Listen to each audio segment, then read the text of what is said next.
Un très très bon vent vous amène ici, Côte Belten Chinda aujourd'hui. Bonjour. Bonjour Jopin, bonjour Nané Chéri.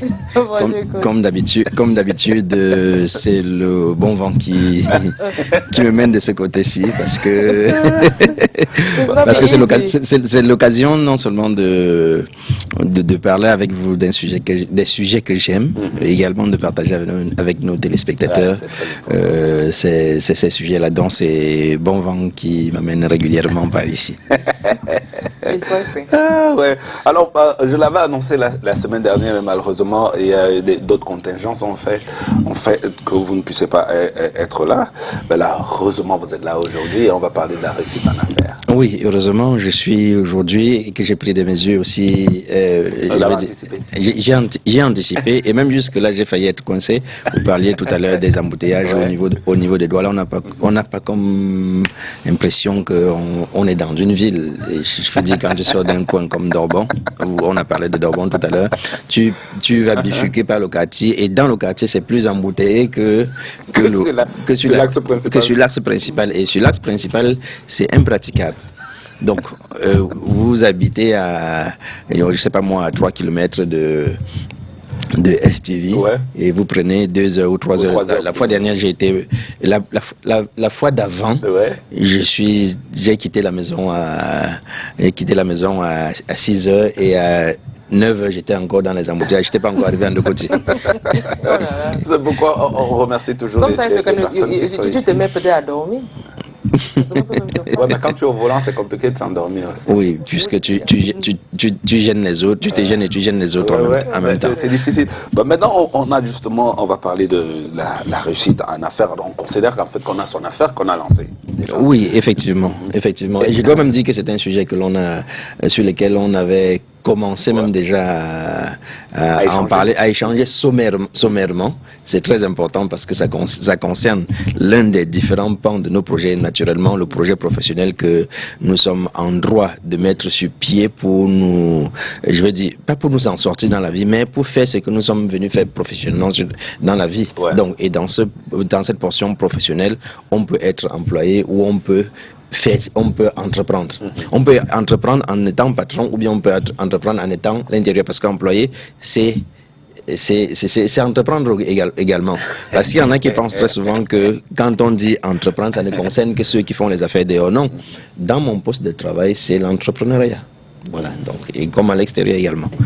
Donc c'est l'entrepreneuriat interne. Interne, oui. Sous couverture.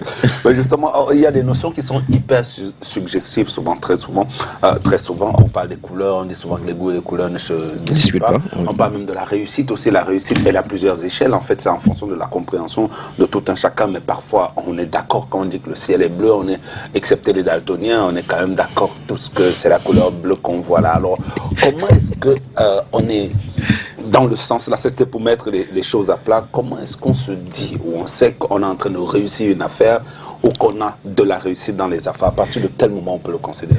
Très bonne question, Jumper. Et si je reprends même cette expression de le ciel est bleu entendue par tout le monde ou bien acceptée par tout le monde, tu as mis le bémol, sauf les daltoniens. Donc tout le monde n'est pas d'accord que le ciel est bleu. Et c'est très bien d'avoir introduit par là parce que c'est la question que se posent régulièrement des êtres humains. Quand tu dis je suis tel a réussi, on te dit où est-ce que tu mets la réussite? À quelle échelle de réussite? Pourquoi est-ce que tu parles de réussite? C'est-à-dire qu'on doit... On apporte des questionnements pour te montrer que ce que tu appelles réussite ne concerne que toi. Mais évidemment, ils ont raison quand ils pensent que ça ne concerne que toi, parce que ta réussite ne concerne que toi. Pourquoi elle ne concerne que toi? Elle ne concerne que toi parce que elle est inscrite dans ta ligne de vie. La ligne de vie, c'est bien entendu ce pour lequel tu es venu faire sur la terre, c'est-à-dire ta raison d'être sur la terre, le but de ta présence sur la terre, sur laquelle tu vas développer une vision, une vue imagée de ce que cet accomplissement de ta raison d'être doit être. Et c'est après cela que tu dois soutenir, c'est-à-dire rendre ça clair, rendre ça parfait, rendre ça faisable, rendre ça pratique par ton projet de vie qui est ton projet professionnel. Et dans ton projet professionnel, tu peux, c'est-à-dire que c'est toi qui es l'unique personne à pouvoir savoir que cet alignement est fait. C'est-à-dire que cette congruence, je voulais dire cet alignement, mais cette congruence est faite entre ce que je suis en train de faire. Je suis en train de réussir dans ce que je fais parce que c'est aligné avec ma raison d'être. Et ta raison d'être ne peut être connue que par toi. C'est pour cette raison que un pousseur en Bopi peut être en train d'accomplir le rêve de sa vie. En réussissant, il peut être en train de réussir en accomplissement, en accomplissant le rêve de sa vie sur le plan professionnel. Sur le plan professionnel, il a ce qu'il utilisera pour nourrir sa petite famille avec. Il y a une bonne concordance des actions et des réactions dans sa famille. Il y a la santé, il y a tous ces éléments. Et il prend cela comme la réussite. Il prend cela comme la réussite parce que revenant sur les affaires, il fait en fait ce qu'il avait toujours rêvé faire. Vous n'allez pas me demander est-ce que quelqu'un peut rêver d'être pousseur. Il n'y a pas, je répondrai tout simplement qu'il n'y a pas de saut métier, il y a seulement de saute-gens. C'est-à-dire que quelqu'un peut être, si ce pousseur n'avait pas existé, il aurait fallu trouver quelqu'un qui porterait peut-être vos marchandises. Qui porterait peut-être vos marchandises, qui vous accompagnerait, donc chaque place est utile. Et chacun de choisir sa place. Donc, réussir en affaires est une affaire de congruence entre ce que tu as pensé faire, ce que tu as pensé à l'initial faire, ce que tu es venu sur la terre faire. Et vous voyez qu'en amont, il faut déjà savoir le but de ta présence sur la terre. Ça va être un peu philosophique pour des personnes qui nous écoutent, qui nous écoutent seulement à partir d'aujourd'hui, mais ce sont des questions qu'il faille régulièrement se les poser. Quel est le but de ma présence sur la terre, pour que je sache que ce que je suis en train de réaliser comme affaire est en train de m'apporter la réussite. Par exemple, Jumper, celui qui veut mettre sur pied une boulangerie, par exemple, parce qu'il a regardé autour de lui, il s'est rendu compte que des êtres humains qui viennent et qui sont aux alentours, quand ils arrivent au boulot, ils n'ont pas mangé, ils sont stressés, ils n'arrivent pas à accomplir leur tâche quotidienne, et il s'est dit, il faudrait que je mette sur pied une boulangerie pour leur apporter du pain le matin. Vous verrez, il va faire du bon pain. Et même s'il n'a que des centimes à gagner, il saura qu'il a réussi, il est en train de réussir en affaires. Il gagne de l'argent et il produit quelque chose qui permet aux uns et aux autres d'accomplir à leur tour la mission. Par contre, celui qui vient parce que il sait que dans le secteur de la boulangerie, il y a de l'argent, on peut se faire beaucoup d'argent, il va chercher les moyens de truander. Donc quand il aura bien truandé, il aura beaucoup d'argent, il va se dire, je suis en train de réussir en affaires. C'est pour ça que on va se mettre d'accord, qu'on ne sera pas d'accord sur le même fait, sur le même principe sur les mêmes objectifs de réussite, mais on va être d'accord sur les mêmes principes, sur le processus de réussite en affaires. Donc en fait là on comprend que c'est en fonction de ce que vous recevez comme en retour, en fait. C'est pas forcément pécuniaire, parce que là on parle de réussir en affaires, et du coup le commun des mortels, moi en premier je pense à faire rentrer de l'argent. Là on n'est plus dans la position de la personne qui voit une opportunité et veut en tirer profit au détriment des autres personnes, dont la réussite, en fait, si elle est intrinsèque, c'est parce que vous êtes en train de toucher les points importants à ce qui vous permet de vous épanouir. Effectivement. Je pourrais juste ajouter, vous êtes en train de toucher les points essentiels qui vous permettent de faire en sorte que votre passage sur la terre ne soit pas aussi insignifiant que votre absence. C'est-à-dire que vous êtes en train de faire ce pour lequel vous êtes venu faire sur la terre. Il faut qu'on s'entende là-dessus au départ. Que la terre, parce que vous voyez, celui qui aura amassé beaucoup d'argent, il va laisser, il va partir. Ce n'est pas pour dire qu'il ne faut pas amasser beaucoup d'argent. Celui qui aura construit beaucoup de maisons, il va laisser, il va partir. C'est pour cette raison même d'ailleurs que l'on dit que tout est vanité. Et je vous disais sur ce plateau que si on dit que tout est vanité, c'est que l'on est en train de dire elle-même est vanité. Si tout est vanité et ce que je suis en train de dire est vanité, alors qu'est-ce qu'on serait venu faire ici sur la terre? On serait venu sur la terre chacun pour continuer l'œuvre de la création. Le monde n'est pas au niveau où nous avons trouvé quand nous étions tout petits. Ce n'est pas au niveau où nos grands-parents ont trouvé. Ça ne va pas être au niveau où nos descendants à la 10e génération vont retrouver. Ça veut dire que le monde est en train de continuer de progresser, d'avancer. Raison pour laquelle il est évident que chaque personne est venue sur la terre pour accomplir une mission, une raison d'être qu'aucune autre personne ne peut l'accomplir à sa place. Et ce n'est qu'à partir du fait que les actions que vous posez au quotidien sont alignées en droite ligne et sont alignées avec votre mission de vie et votre vision que vous pouvez ressentir en vous-même que vous êtes en train de réussir, que vous êtes ou bien que vous êtes en train d'échouer.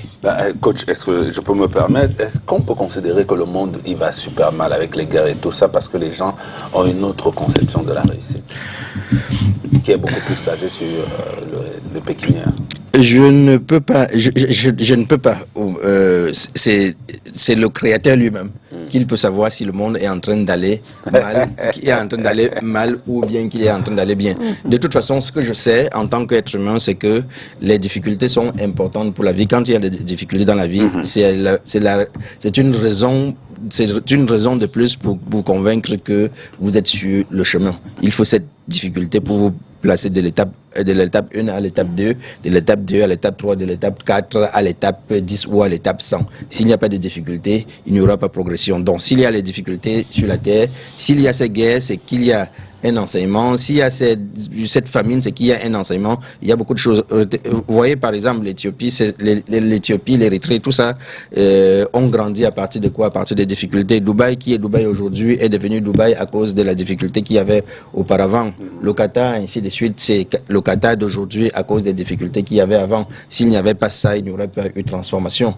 Donc, peut-être même qu'il faille avoir encore plus, qu'il y ait encore plus de difficultés. Pour permettre, c'est surtout pour permettre à ceux qui veulent appartenir aux 5% des personnes qui décident de pouvoir rester dans cette position et aux 95% de continuer à regarder les guerres, de continuer à regarder la crise économique, de continuer à regarder la crise politique et de ne rien faire. Comme ça, d'ici 100 ans, ils vont voir que la position n'a pas été changée. Alors, coach, à chaque fois que vous êtes ici, on ne s'arrête pas seulement à faire les états des lieux, ni à poser, à faire des constatations. Oui. On apporte toujours des solutions sous forme de clés. Et là, nous sommes en train de parler de la réussite des affaires. Est-ce que ça existe? Je sais forcément que ça existe. Oui. Est-ce que vous pouvez partager avec nous justement les clés pour le processus qui vont rentrer dans le processus de réussite dans les affaires? Effectivement, Jumper et Néné Chéri, si on reste seulement à faire l'état des lieux, n'importe qui serait capable de rester chez soi et de faire l'état des lieux. Donc c'est une question très importante. Est-ce qu'il y a des clés? Oui, bien sûr, il y a des clés pour pouvoir réussir en affaires, ou bien savoir que nous sommes dans le processus de la réussite en affaires. Et je vais en donner peut-être 4. La première clé, c'est les signes intérieurs de réussite en affaires. C'est-à-dire que si vous pensez que vous êtes en train de réussir en affaires ou bien que vous allez réussir en affaires, il y a d'abord une conception subconsciente, c'est-à-dire une conception de vous-même, de ce qu'on appelle la réussite en affaires. C'est pour ça que si c'est devenir pilote, qui est cette profession, non, si c'est acheter les aéronefs, qui est votre but, ou bien le signe pour vous de la réussite en affaires. Tant que vous n'aurez pas fait cela, vous serez d'accord que vous n'avez pas réussi. Vous serez d'accord avec vous-même que vous n'avez pas réussi. Vous voyez que ça dérive d'abord de la conception personnelle, de la conception individuelle. C'est pour ça que la vie que l'on mène dès l'enfance, les petits jeux que les enfants font, policier, Alibaba, tout ça là, c'est très important parce que ça permet à chaque enfant de concevoir son modèle de réussite. Si bien que quand il grandit, il n'est pas sur cette ligne-là, il y a des choses qui lui passent par la tête et qui sait que, je ne suis pas en train d'aller sur le droit chemin. Et il y a seulement les êtres humains qui m'ont dit qu'il fallait que je descende sur terre. Vous savez que beaucoup de personnes ne réussissent pas d'après leur plan, pas parce qu'ils ne peuvent pas réussir, mais simplement parce que la modélisation de l'environnement leur a fait comprendre qu'ils n'étaient pas capables de pouvoir réussir. La domestication même, parce que quand vous grandissez et vous avez des rêves, il y a ceux qui ont grandi avant vous, il y a vos parents, il y a tout ça, il y a l'environnement qui vous dit que non, toi tu es en train de rêver et tu ne pourras pas y arriver, et finalement tu acceptes et puis tu te mets cette barrière. Donc, le premier point pour la réussite en affaires, il y a ce signe intérieur pour vous de la réussite en affaires. Je réussirai quand je serai à tel niveau. Deuxième point, c'est le signe extérieur.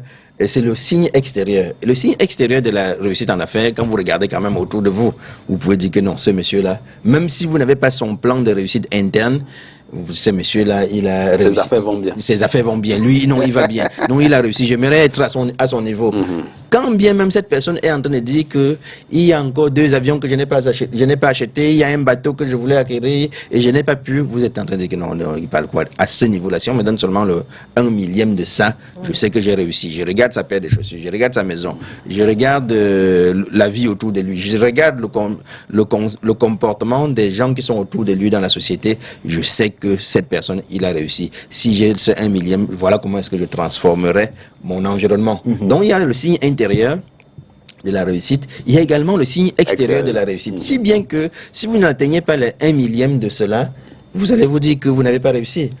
Vous savez que prenons nos milliardaires, nos milliardaires d'ici, nos milliardaires en CFA et les milliardaires en dollars ou bien les milliardaires en euros, ceux du CFA, ils n'arrivent pas à trouver là où ils vont mettre le pied parfois. Je veux dire, quand on regarde la revue Forbes internationale, des gens qui ont réussi, en fait, qui ont beaucoup de financièrement, il y a ceux d'ici qui se disent, mais attends, donc je pensais que j'avais beaucoup d'argent comme ça, je n'ai même pas, je ne peux même pas délier la chaussure de telle ou telle autre personne. Mais pourtant, dans mon village, il y a quelqu'un qui n'est jamais allé à Bouddha. Qui il est là, c'est lui qui sert le vin blanc et autres. Pour lui, quand il peut livrer 2 damjan, 3 damjan, il a réussi, il est tranquille. Donc vous voyez que il y a ce signe intérieur de la réussite en affaires et il y a également le signe extérieur de la réussite en affaires. Ceci nous permet de ne pas pouvoir rentrer en conflit ou bien jalouser ceux qui sont en train de réussir parce que c'est leur conception personnelle, c'est pas notre conception à nous. Quand nous prenons la conception des autres pour faire notre conception à nous, nous ne sommes plus équilibrés parce que ce n'est plus en droite ligne avec notre propre vie. Donc, troisièmement, il y a quelques personnes qui ont réussi en affaires et que vous connaissez. Donc, il y a le signe extérieur. Le signe extérieur, je dis, ça peut être même une maison, ça peut être des voitures, ça peut être ceci, cela. Mais il y a quelques personnes que vous connaissez et qui peuvent pour vous être la réussite en affaires. C'est pour ça que le milliardaire en CFA continue à chercher, parce qu'il sait qu'il y a quelques personnes qui sont milliardaires en dollars ou en euros, à qui il voudrait bien ressembler. C'est pour ça que tous les matins, il continue à sortir, il continue à chercher, il continue à se former, il continue à bousculer de gauche et à droite pour pouvoir être comme celui-là qu'il est en train de visualiser à l'autre bout du monde. Maintenant, il y a votre objectif personnel. Il y a votre objectif personnel. Il y a cette conception interne que vous avez. Il y a cette vision interne que vous avez. Il y a la vision externe que vous avez. Il y a les gens qui sont autour de vous, quelques personnes que vous connaissez. Maintenant, il y a votre objectif personnel. Il y en a qui se fixent pour objectif personnel en se disant que dès que j'aurai ma maison et que j'aurai un business, une petite boutique qui tourne, une petite quincaillerie. Oui, on va dire le Bouddha encore. Oui, on est fier de l'être quand même. Quand j'aurai ma petite quincaillerie dans mon pouce, alors à partir de ce moment, je peux commencer à jouer. Vous entendez très souvent, Néné Chéri, les gens disent dehors, on fait le maintien. Donc, on fait le maintien, je pousse, je mets la cale, c'est parce que non seulement il comprend le processus de la réussite en affaires, mais que pour lui, il est sur le chemin de la réussite en affaires. Et très souvent, ceux-là qui sont déjà sur ce chemin, ils ne font que croître. Ils ne font que croître puisqu'ils sont déjà sur le chemin. Et si vous n'en avez pas, parce que vous pensez que c'est Jean qui a réussi, c'est plutôt les gens, les Pierre, les ceci, cela, vous confondez les éléments qui rentrent dans la réussite en affaires, vous n'allez jamais être équilibré et vous ne serez jamais assez tranquille dans votre mémoire. Voilà. Je crois qu'on va bloquer peut-être permettre à Néné Chéri de faire un résumé parce que c'est trop intéressant. C'est vraiment très intéressant. We have to take the time. I don't need to rush. Il ne faudrait pas qu'on court. Parce que c'est ça pour ceux qui veulent se lancer dans les affaires, en fait, d'entreprendre. Même si le coach a dit qu'en travaillant déjà là, vous êtes en train d'entreprendre, mais ce serait quand même bien aussi d'entreprendre à côté.